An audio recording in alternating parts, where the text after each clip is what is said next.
इस साल international market में सोने की कीमतें रिकॉर्ड हाई पर पहुंच गई हैं, जो कि 45 सालों में सबसे ऊंचे स्तरों पर है। वहीं चांदी की बात करूं तो चांदी भी 4 सालों में अपने रिकॉर्ड हाई पर नजर आ रही है। इस साल इंटरनेशनल मार्केट में गोल्ड के प्राइसेस में 32.5% का इजाफा हुआ है, जबकि चांदी की बात करूं तो चांदी में 37.5% का उछाल देखने को मिला है। घरेलू बाजार में एमसीएक्स पर सोना 23.6% और एमसीएक्स पर चांदी 32.9% बढ़ी है, जो कि 2020 के बाद की सबसे बड़ी बढ़त मानी जा रही है।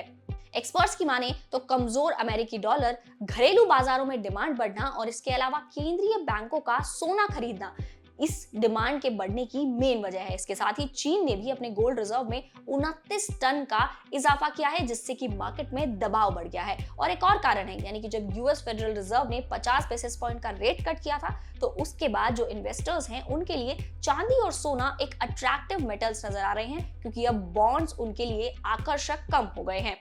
वहीं अगर भारत की बात करें तो भारत में भी इंपोर्ट ड्यूटीज कट की गई सरकार की तरफ से, जिसके बाद से निवेशकों के लिए भी ये एक अच्छा ऑप्शन नजर आ रहा है। उसके बाद से डिमांड में मजबूती देखने को मिल रही है। अगर इंडिया की बात करूं कि इंडिया में सोने का भाव इतनी तेजी से ऊपर क्यों जा रहा है, तो उसका एक मेन कारण ये है क्योंकि हमारा जो रुपी है वो कमजोर हो रहा है।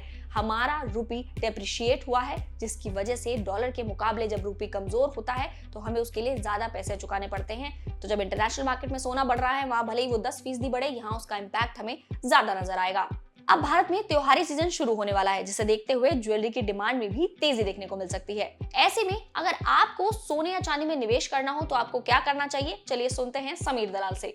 If you want to make a gold investment is to buy ETF.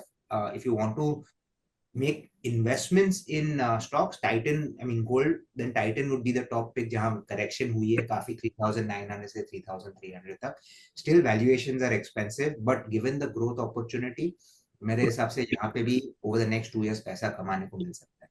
तो अब देखना होगा कि सोने चांदी की कीमतों में आने वाले समय में, यानी कि फेस्टिव सीजन में, और कितनी तेजी या गिरावट देखने को मिलती है। तब तक के लिए आप ऐसे ही हमें देखते रहें और देखते रहें जागरूक बिजनेस की सभी वीडियोस को।